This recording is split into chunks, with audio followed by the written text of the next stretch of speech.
Mine कर सकते थे, तो दिन में लगभग 50 कॉइन आसानी से माइन होता था। सो एक पर सेकंड या पर मिनट में। सो अभी डिफिकल्टी बढ़ चुका है, मशीन कॉस्ट ज्यादा है, सो अभी माइनिंग होना डिफिकल्टी भी बढ़ चुका है। सो फ्रेंड्स, इसीलिए अभी जो माइन करने वाला प्रॉफिटेबल है, लेकिन उतना नहीं माइन कर पाएगा जो 2000 में नाइन एक बंदा नाइन कर रहा था। सो इसलिए फ्रेंड्स, अभी हम लोगों को ई गोल्ड एक ऐसा अपॉर्चुनिटी दे रहा है, तो हम लोग अभी से जो परसों अभी 7 तारीख से माइनिंग इसका अपॉर्चुनिटी लॉन्च होता है, तो तब से लेकर हम लोग इजीली शुरुआत में बहुत e gold token as a reward mining हम लोग कर सकते हैं फ्रेंड्स। सो हम लोग डिफरेंस देखेंगे ई गोल्ड और other machine. E gold machine नहीं है, एक एनएफटी कार्ड है। So others are machine. So physically हम लोगों को एक जगह से और एक जगह लाके लाना पड़ता है, उसका मेंटेनेंस देना पड़ता है, और 24 घंटे उसको रन करना पड़ता है, इलेक्ट्रिसिटी कॉस्ट सब कुछ जाता है। So high maintenance cost, no control over your machines and mining farms, cannot verify the actual machines with the cloud mining platform. So cloud में कितना माइनिंग हो रहा है किसी को कोई पता नहीं लगता। सो माइनिंग का डाउन टाइम, वो रिपेयर में चला गया तो 1 2 3 महीने शट डाउन भी रखना पड़ता है। बाद में रिपेयर एंड मेंटेनेंस कॉस्ट वो अलग से है। So that is the difference between e gold miner and other miners. तो हम आगे जाएंगे अभी। So e gold miner versus other miners, वो डिफरेंस देखेंगे। So e gold miner cost बहुत कम है, low as well as low. So $20 से हम लोग इस माइनर कार्ड को खरीद सकते हैं, सो ई गोल्ड को। सो बिटकॉइन का माइनर लगभग हम लोग को 20-25 लाख मिनिमम चाहिए, इथेरियम के लिए उतना माइनर चाहिए, फिर भी वो उतना माइन नहीं कर पाएगा जो इनिशियली 2009 में करता था। सो अभी डिफिकल्टी बढ़ चुका है, नेटवर्क हैश बढ़ चुका है। सो माइनिंग मटेरियल का कॉस्ट और भी ज्यादा बढ़ चुका है। सो फ्रेंड्स, वो डिफरेंस है, इधर लो कॉस्ट है। सो माइनर वेरिफिकेशन, यस 100% ई गोल्ड में माइनर वेरिफिकेशन कर सकते हैं, क्योंकि ये pure all the mining cards या माइनर्स को बीएससी स्मार्ट चेन में डिप्लॉय किया है। सो कॉन्ट्रैक्ट में हम लोग देख सकते हैं कितना माइनिंग कार्ड्स सेल हो चुका है, कितना मेटा हैश दे रहा है बोल के, सब कुछ ओपन सोर्सली हम लोग देख सकते हैं। वो हम लोग बिटकॉइन और इथेरियम में वो चीज हम वेरीफाई नहीं कर पाएंगे। सो एनर्जी कंजम्पशन कुछ भी नहीं है, सो इलेक्ट्रिसिटी बिल कुछ भी नहीं आता, क्योंकि सब कुछ ऑफलाइन में भी चलता है। एक बार स्टेकिंग में डालने के बाद ऑफलाइन में भी चलता है। सो बाद में minor self life long up to 80 years। आप ये खरीदी हुआ कार्ड लगभग 80 साल तक माइन कर सकते हैं। लेकिन बिटकॉइन और इथेरियम माइनर्स जो शॉर्ट टर्म के लिए होता है, सो 10 साल में जो उसका रिपेयर सब होने के बाद में वो नहीं चलता, हम लोगों को नया मशीन सी लगाना पड़ेगा। सो इसीलिए वो शॉर्ट टर्म सेल्फ लाइफ है उसका। और मेटावर्स में वो दो प्रोजेक्ट्स नहीं है, लेकिन ई गोल्ड मेटावर्स प्रोजेक्ट है। सो माइनर मेंटेनेंस नो, बाद में शिपिंग कॉस्ट भी नहीं है, क्योंकि हम लोगों को इधर से भी उसको शिप करने की जरूरत नहीं, शिपिंग कॉस्ट भी जीरो ऑलमोस्ट। सो माइनर डाउन टाइम बिल्कुल भी नहीं है। सो इस तरह से सभी चीजों में ई गोल्ड का जो मेटावर्स माइनिंग सो बहुत पॉपुलर हो रहा है फ्रेंड्स। सो इसके बारे में ऑलरेडी मैंने बता चुका हूँ। E gold is the first mining ecosystem built on the metaverse. So अभी इसका किसने डेवलप किया है? सो जैसे 2009 में सतोशी नाकामोटो और उसका टीम ने बिटकॉइन को जो अलग डिमांड एंड सप्लाई के ऊपर जो उसका कोडिंग्स बना के इसको बना दिया था, क्रिप्टो करेंसी का नाम से मदर करेंसी बिटकॉइन को बना दिया था। इसी तरह ई गोल्ड प्रोटोकॉल को विशाल गुप्ता एंड इस टीम, सो लगभग 25 डेवलपर है। सो टैग प्रोटोकॉल बोल के इन लोगों का डेवलपमेंट टीम है। सो इंडिया से विशाल गुप्ता है और अदर ग्लोबल कंट्री से भी बहुत लोग इस प्रोटोकॉल में। सो उन लोगों ने साथ मिलकर इस मेटावर्स प्रोजेक्ट को, जैसे बिटकॉइन का एल्गोरिथम से वही एल्गोरिथम्स को इधर यूज किया है, उसी का सप्लाई, इसका भी सेम सप्लाई रखा है, लेकिन इधर एक एक्स्ट्रा फीचर रख दिया है। मेटावर्स में माइन कर सकते हैं, मशीन कॉस्ट सब कम रहता है, उसमें मेंटेनेंस कॉस्ट भी कम रहता है। बाद में स्पेशली द बर्निंग मैकेनिक्स जो सप्लाई को कम कर देता है, हर दिन हर महीने हर साल में उसका सप्लाई को कम कर देता है। वो जो बिटकॉइन में उस कोडिंग को नहीं बनाया था। सो वो इन्फ्लेशनरी नहीं है, डिफ्लेशनरी नहीं है, लेकिन ई गोल्ड एक प्योरली डिफ्लेशनरी टोकन है। सो अभी 2 करोड़ 10 लाख उसका टोटल सप्लाई है। तो सो एंटायर माइनिंग होके जो बाहर आना है, तो लगभग 70% सप्लाई बर्न होना जरूरी है। सो इस तरह का इसको मैकेनिक्स क्रिएट किया है विशाल गुप्ता एंड टीम ने।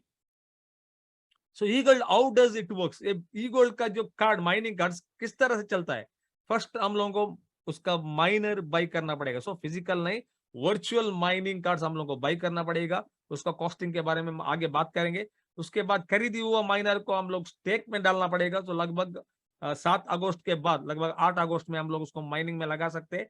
बाद में इसका थोड़ा फीस स्ट्रक्चर, जो बर्निंग मैकेनिक्स के लिए इसने फीस स्ट्रक्चर भी बनाया हुआ है। सो पे fee and taxes, so electricity tax के बदले इधर हम लोगों को मेटा फीस देना पड़ता है। बाद में क्लेम भी कंडीशन है, क्लेम टैक्स भी है, बाद में वेयर हाउस टैक्स भी है, उसके बारे में आगे बात करेंगे। बाद में हम लोगों को क्या करना है, जो माइनिंग हुआ रिवॉर्ड ई गोल्ड टोकन को हम लोग कलेक्ट कर सकते हैं।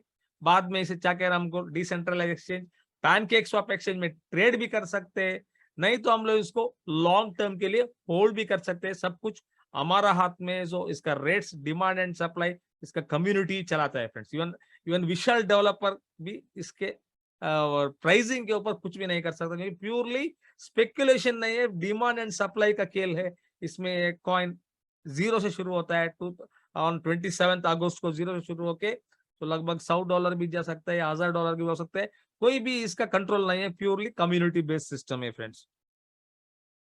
अभी इसका हम लोग टोकनॉमिक्स देखेंगे। सो टोटल ऑलमोस्ट मैंने बोला बिटकॉइन का सप्लाई है, अब देख सकते हैं 2,10,00,000। सो इसमें 10 lakh already pre mind token से, सो उन लोगों का डेवलपमेंट्स के लिए, बाद में लिक्विडिटी देने के लिए, बाद में लिक्विडिटी फार्मिंग के लिए, बाद में टैग प्रोटोकॉल का जो टीम का एक कम्युनिटी है, सो उन लोगों के लिए जो लिक्विडिटी फार्मिंग के लिए उन लोगों को भी 1 लाख कॉइन इधर प्री माइंड हो चुका है। सो लगभग around 10 lakh coin pre mine हो चुका है। So near about 2 crore coin mine होके ही आना है। सो हम देख सकते हैं 95.2% of the total supply mine होके आना है। So that is the difference between e gold and other token. So क्योंकि आज ऐसे होता है नया कॉइन का, उसमें 30% डेवलपर लोग रखते हैं, बाकी का 70% कम्युनिटी। सो इस तरह द मैक्सिमम 30% तक उन लोगों के साथ रहे तो सो कभी भी डंपिंग का चांस ज्यादा रहता है। सो इधर इन लोगों का 10 ईयर्स का वेस्टिंग टाइम भी है, एक ही बार डंपिंग कैसे करते, ये 1 लाख टोकन और 10 साल तक डिस्ट्रीब्यूशन हो जाएगा, दिन में 25 तक डिस्ट्रीब्यूशन होता है। बाद में डेवलपमेंट के लिए लगभग 10 साल के लिए लॉक है। सो एवरी मंथ थोड़ा थोड़ा ही बाहर आ जाएगा। टीम का 85,000 भी एवरी 2 ईयर्स के लिए वेस्टिंग पीरियड में है। तो बाद में ट्रेडिंग इनिशियल लिक्विडिटी 15,000 का लिक्विडिटी है। सो इनिशियल हम लोगों को ट्रेड करने के लिए लिक्विडिटी देना पड़ता है। सो 15,000 का लिक्विडिटी, जीरो वैल्यू से स्टार्ट हो जाएगा। लेकिन जो इसमें लोग रहते हैं, ज्यादा लोग रहते हैं, इसीलिए ये इसका दाम 100% 15,000 टोकन खरीदने के लिए 1 लाख से ऊपर लोग रहेंगे तो 100% इसका दाम तो बढ़ने वाला है फ्रेंड्स। फिर भी सोच समझ के आप इसको इनिशियली बाई कीजिए।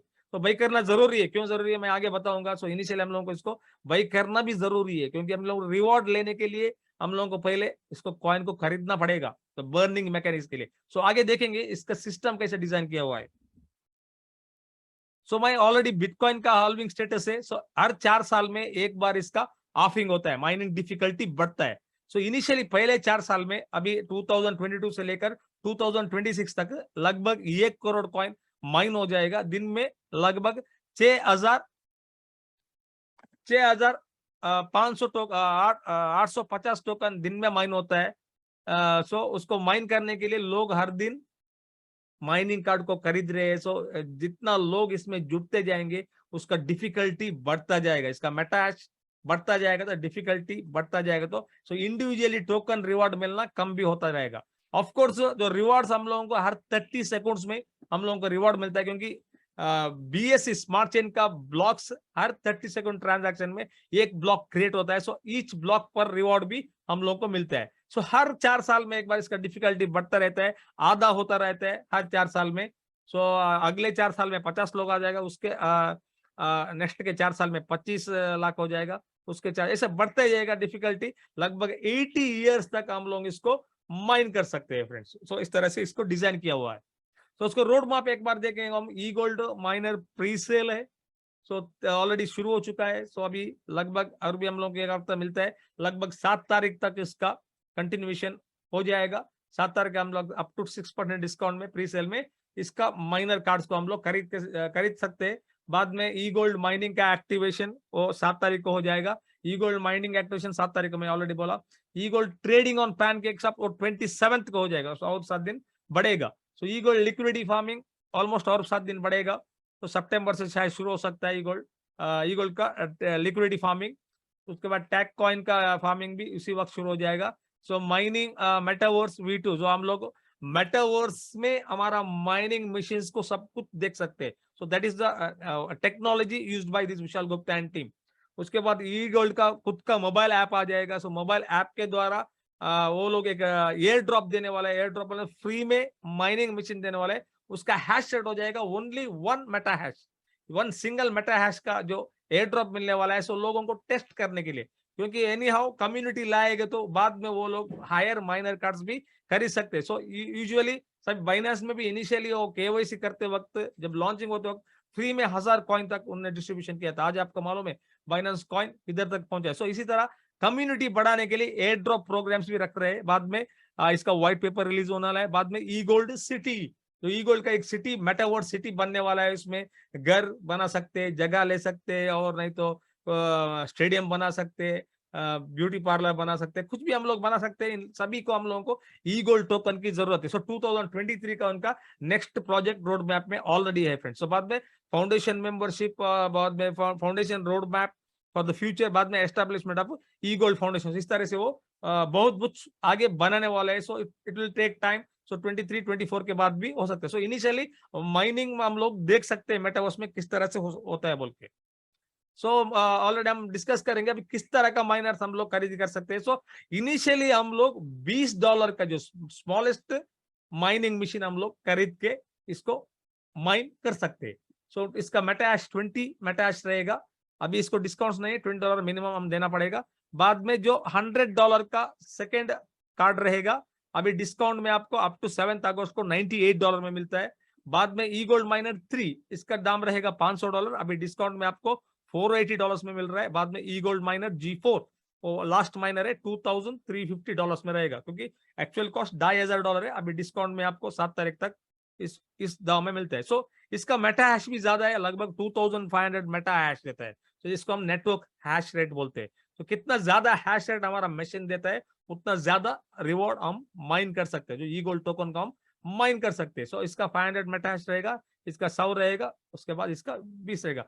किसी भी एक कार्ड को खरीद कर हम सिस्टम में जुड़ सकते हैं, नॉट ओनली माइन कर सकते, इस कार्ड्स को सेल करके दूसरे लोगों को, आपको दोस्तों को, सोशल मीडिया में फ्रेंड्स को, आपको फैमिली के अंदर किसी को भी इस कार्ड को हम सेल करके द पैसिव इनकम भी जनरेट कर सकते हैं। वो अगले पार्ट में मैं आपको बता दूंगा इसका पैसिव ऑन द सेल्स के ऊपर हम लोग को किस तरह से पैसिव इनकम जनरेट होता है बोल के। अभी जो मैंने ऑलरेडी आपको बोल दिया, माइनिंग कार्ड खरीदने के बाद इस कार्ड में क्या सब होता है। सो हम लोगों को इस कार्ड में हम लोगों को ये 5 चीज देखना पड़ता है। पहले हैश पावर कितना ज्यादा है उतना ज्यादा माइन होता है। नंबर 2 मेटा फ्यूल कॉस्ट, इधर हम लोगों को मेटा फ्यूल कॉस्ट बोल के एक टैक्स लगता है। इसका कॉस्ट है 50% टैक्स लगता है। जो हम लोग रिवॉर्ड माइनिंग होता है उसको हम लोग को निकालने के लिए 50% टोकन को हमको पहले खरीद के उसको देना पड़ता है, बर्न करना पड़ता है। उसके बाद हमारा 100% माइन किया टोकन को हम लोग सिस्टम से ला सकते हैं। So total 50% burning through Meta fuel cost. उसके बाद लिमिटेड क्लेम्स, एक बार आपने कार्ड खरीद दिया, सो कार्ड में हर दिन माइन होता रहता है। सो हम लोगों को एक कार्ड में मैक्सिमम 10 बार क्लेम कर सकते हैं, उससे ऊपर नहीं। सो लगभग आप एक महीने में भी आपका 10 क्लेम करके कार्ड खत्म हो सकता है, नहीं तो आप एक साल में भी 10 क्लेम करके एक साल के अंदर माइनिंग स्टॉप हो सकता है आपका, नहीं तो नेक्स्ट 8 इयर्स में भी आप 10 क्लेम्स यूज कर सकते हैं। डिपेंडली आपके ऊपर है, जो आप इसका रेट देख के आपका स्ट्रैटेजी बना के उसको आप माइनिंग के रिवॉर्ड को क्लेम कर सकते हैं। सो आप स्ट्रैटेजी बना सकते हैं। सो पहले क्लेम में इसको 0 कॉस्ट टैक्स नहीं है, लेकिन अगले 9 क्लेम में उसमें टैक्स है फ्रेंड्स। उसको ही बर्निंग मैकेनिक्स, जो टैक्स बर्निंग में जाता है। सो हम देखेंगे उसका सब क्लेम्स किस तरह से होता है। बाद में डिप्रिसिएशन, वही मैं बोला। सो हर क्लेम के बाद टैक्स बढ़ता जाएगा, उसको डिप्रिसिएशन होता जाएगा। बाद में फिक्स्ड 1% वेयर हाउस टैक्स भी है। तो total meta fuel cost 50%, warehouse tax 51%। So हर बार 51% ऑफ द सप्लाई बर्न होता जाता है। फॉर एग्जाम्पल अभी एक सोचो, एक महीने में 2 लाख कॉइन माइन हो गया और सभी ने इस कॉइन को निकालने के लिए 50% कॉइन बाई करके उसको बर्निंग करने पर ही उस कॉइन को निकाल सकते हैं। सो नियर अबाउट 2 लाख से 50%, लगभग 1 लाख कॉइन एक महीने के अंदर ही बर्न हो जाएगा। सो इसको इस तरह से बर्निंग मैकेनिक्स बनाए हैं, क्योंकि उसका रेट स्टेबल रहे, ज्यादा ऊपर चढ़ाव ना रहे। तो उसको ट्रेडिंग का वॉल्यूम बढ़े, पैनकेक स्वैप में जो ट्रेडर्स लोग भी इस टोकन को ट्रेड करने लगे बोल के इस तरह का डिजाइन किया है फ्रेंड। अब आगे बढ़ेंगे हम। इसका हैश पावर के बारे में ऑलरेडी मैं बता चुका हूं। सो मेटा फ्यूल कॉस्ट मैंने ऑलरेडी बोल चुका हूं। 50% जो आप कितने माइन करते हैं एक महीने में या एक साल में, जो अब जब निकालना चाहते हैं उसका 50% टोकन हमको पैनकेक स्वैप में ट्रेड करने के बाद उसको लेके हम लोग को इधर देना है। सोचो आपने 100 कॉइन माइन किया है, 100 टोकन को माइन किया है, सो उसको निकालने के लिए आपको 50 टोकन अर्ली खरीद के उसको बर्न करने के बाद वो 100 टोकन हम ले सकते हैं। फॉर एग्जांपल 100 टोकन है तो 50 टोकन हमको खरीदना पड़ेगा, अगर 10 टोकन है तो 5 टोकन खरीदना पड़ेगा, अगर 1000 टोकन है तो हम लोगों को 500 टोकन खरीदना पड़ेगा, उस सिस्टम में बर्न करना पड़ेगा। इस तरह से एक मैकेनिक्स बना हुआ है फ्रेंड्स। बाद में हम जाएंगे वेयर हाउस टैक्स, वो भी 1% फिक्स टैक्स रहेगा, टोटल 51% टैक्स। तो इनिशियली टैक्स रहता है, 51% सप्लाई से बर्न 100% इमीडिएटली होता है। उसके बाद लिमिटेड क्लेम्स, इसके बारे में एक बात देखेंगे। लिमिटेड क्लेम्स क्या है बोल के फ्रेंड्स, लिमिटेड क्लेम्स पहली बार हम लोग क्लेम करते वक्त हम लोग को कुछ टैक्स नहीं लगता, लेकिन दूसरी बार 5%, तीसरी बार 10%, इस तरह से टैक्स हर स्लैब में बढ़ता ही जाता है। लगभग 10वीं क्लेम करते वक्त आपका टैक्स रहेगा 45%। हम इसको एक विस्तार में देखेंगे इधर। अगर सोचो आपने 100 ई गोल्ड टोकन आप माइन कर रहे हैं, पहली बार क्लेम करते वक्त आपको मेटा फ्यूल और वेयर हाउस कॉस्ट 51% तो लगेगा ही, प्लस आपको 0% डिप्रिसिएशन रहेगा फर्स्ट क्लेम में। आप नेट यील्ड, नेट प्रॉफिट 49 ई गोल्ड ले सकते हैं। दूसरी बार जो हम क्लेम करेंगे south E gold, for example 51% हम लोगों को टैक्स तो देना ही है, ये तो टैक्स देना है हर बार, लेकिन इस बार दूसरी बार हम लोग को 5% एक्स्ट्रा टैक्स लगता है। हमारा नेट यील्ड 44 ई गोल्ड हो गया। हर बार क्लेम होते वक्त ये 5% बढ़ता रहता है। एट द एंड आप देख सकते हैं नियर अबाउट 96% बर्न होता है इस सिस्टम में। तो जो लोग 10th क्लेम करते हैं वो 96% उन लोगों को बर्न करना ही पड़ेगा। At the max 4 E gold हम उन लोगों को मिलता है, जो लास्ट स्लैब में जो लास्ट 10th क्लेम करते हैं, मे बी वो 1000 क्लेम भी क्लेम करते होंगे, उसका 96% तो इसका बर्न हो जाएगा। इसका तभी ई गोल्ड का रेट भी बहुत ऊपर हो सकता है, कोई इसको कंट्रोल नहीं कर सकता, स्पेकुलेशन नहीं है, फिर भी डिमांड एंड सप्लाई के ऊपर रहता है। $1 भी हो सकता है, नहीं तो $1000 भी हो सकता है। आगे जाएंगे, जस्ट स्मॉल वीडियो प्रेजेंटेशन में रेडी किया है जो मेटावर्स किस तरह से दिखता है, उसके बाद इसमें लैंड प्रोजेक्ट्स कैसे बन रहे हैं अभी तक, जो डिसेंट्रल लैंड, माना, एक्सी इन्फिनिटी गेमिंग में बना रहा है, इस हीलियम, इस तरह से ऑलरेडी बन रहा है। अभी हम जस्ट ये वीडियो प्ले कर दूंगा, एक 2 मिनट का वीडियो, एक बार देख लीजिए। How the metaverse projects are built. The latest big real estate market isn't on scenic coastlines or in major cities. It's in the metaverse, where a growing number of investment firms are spending millions to acquire digital property. Metaverse real estate isn't all that different from property in the real world. It just exists digitally in 3D cities where users can simulate real-life pursuits like shopping, playing games, or attending virtual concerts. The idea behind investing in digital land is that once you own it, you can make money by developing virtual property and leasing it out. Of course, digital real estate is still considered a very risky investment. So what exactly led to this virtual land boom? And what factors make it so valuable? Right now, the metaverse is an evolving space that comprises multiple digital worlds where users can interact with avatars. Many of these digital spaces appear cartoon-like, while others feel like virtual recreations of the real world. There are only a few platforms where investors can buy and sell real estate, each with their own unique cryptocurrencies. Each platform has a limited number of parcels available for purchase, which is tracked using blockchain technology. In November, Republic Realm, a firm that buys and develops real estate in the metaverse, said it paid $4.3 million for land in the world of Sandbox. It's the largest digital property sale publicized to date. Investors are betting that individuals and companies will spend money on virtual developments like homes and retail space. And as more people join these online worlds, the properties will increase in value. Tokens.com said it paid $2.5 million for a tract of land in Decentraland's fashion district. Decentraland is a 3D, decentralized virtual world that was launched in 2017.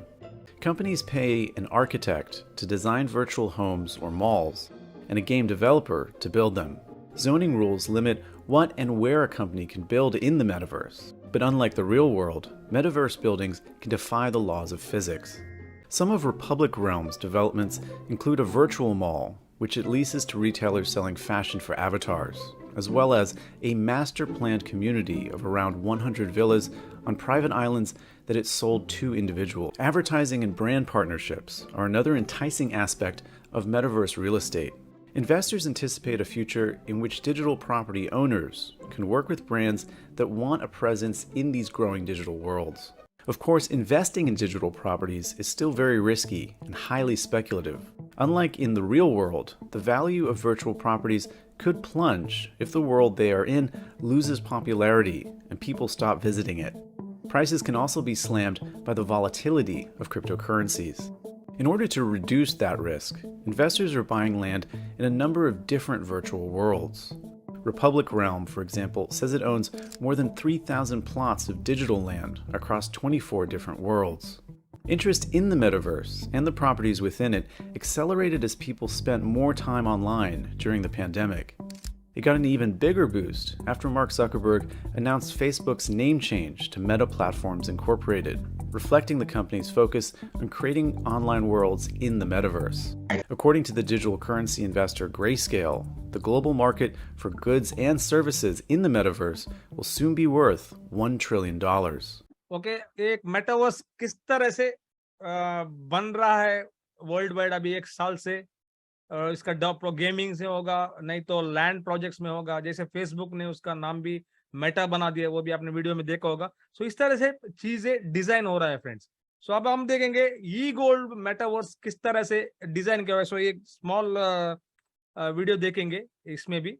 सो मैं video play कर रहा हूँ। सो हम लोग ई gold जो का mining city है वो हम लोग देख सकते हैं किस तरह से माइन होता है बोल के। सो इसको मैं प्ले कर दूंगा। सो इस तरह से ई गोल्ड अपना मेटावर्स प्रोजेक्ट डिजाइन कर रहा है। सो मेटा वर्जन 1 में लगभग सितंबर में ये लॉन्च हो जाएगा। सो बाद में ई गोल्ड सिटी, इसमें भी हम लोग लैंड नहीं तो शॉपिंग इस तरह से 3D सिस्टम से कर सकते हैं। तो इस चीज को भी डिजाइन कर रहे हैं अभी वो लोग। सो आप देख सकते हैं। सो इस तरह से भी डिजाइन हो रहा है फ्रेंड्स। सो इस तरह का प्रोजेक्ट्स बना रहा है। सो इसका जो डेवलपर से प्योरली टेक्नोलॉजी के बारे में मालूम है इन लोगों को। सो ऑल द एफर्ट्स वो डाल रहा है। सो प्योरली मेटावर्स प्रोजेक्ट इसमें से ई गोल्ड में बने और इस टोकन का जो यूटिलिटी बढ़े। सो ई गोल्ड की यूटिलिटी बढ़ने पर इसका दाम भी बढ़ सकता है, क्योंकि इसका सप्लाई बहुत कम है और इनिशियली माइनिंग होके इसको सिस्टम से आना है फ्रेंड्स। सो इस तरह से 2 वीडियो मैंने आपको दिखा दिया। सो मैंने शेयर किया। सो अभी हम आएंगे इसका what is the next part. हम लोग अभी तक माइनिंग के कार्ड के बारे में बोल रहे थे। सो अभी इसमें एक सिंपल पैसिव इनकम हम कर सकते हैं प्योरली ऑन द सेल्स। सो हम लोगों का सेल्स के ऊपर हम लोग इसमें पैसिव इनकम जनरेट कर सकते हैं। सो प्योरली आरओई बेस्ड कॉन्ट्रैक्ट नहीं है, कुछ भी इन्वेस्टमेंट प्लेटफॉर्म ही नहीं है फ्रेंड्स। सो लाइफ लॉन्ग चलने वाला है, डिपेंड अपॉन प्योरली सेल्स। आपका कितना सेल करते हैं, बाद में आप इसमें किस तरह का टीम बनाते हैं, उसके ऊपर आप पैसिव इनकम अप टू 50% हम लोग इसमें से ले सकते हैं। सो एफिलिएट प्रोग्राम में। सो इसको हम लोग इन्विटेशन प्रोग्राम बोलते हैं। सो इसमें हम देखेंगे इस किस तरह से डिजाइन किया हुआ है। सो फर्स्ट हम लोग किसी को भी डायरेक्ट रेफर करेंगे तो हम लोगों को डायरेक्ट 18% इमीडिएटली मिलेगा। इमीडिएटली एक बार वो कार्ड बाई किया, इमीडिएटली हमारा वॉलेट में हम लोग एक क्लिक पर इसका कमीशन को जनरेट कर सकते, क्योंकि प्योरली स्मार्ट कॉन्ट्रैक्ट से डिजाइन किया हुआ है। सो अभी इसमें आपको डायरेक्ट रेफर, इसमें कंडीशन नहीं है। $20 का आप कार्ड खरीद के भी इसको कितना चाहिए आप प्रमोशन कर सकते हो। उसके बाद आपका जो टीम वॉल्यूम, एक से हो सकते हैं, नहीं तो 10 भी हो सकते हैं। अगर एक बंदा भी वॉल्यूम ला सकता है, नहीं तो 10 बंदे मिलकर भी वॉल्यूम ला सकते हैं। सो टोटल वॉल्यूम आपका जब $500 पहुंचता है, टीम वॉल्यूम, डायरेक्ट नहीं, आपका टीम वॉल्यूम, आप दूसरे रैंक क्वालिफाई हो जाते हैं, तो उस दिन के बाद आपको 20% स्लैब में चले जाते हैं। फॉर एग्जाम्पल आप एक फ्रेंड को इंट्रोड्यूस किया, उसने $500 का एक पैकेज खरीदा, आप इमीडिएटली सेकंड क्वालिफाई हो गए।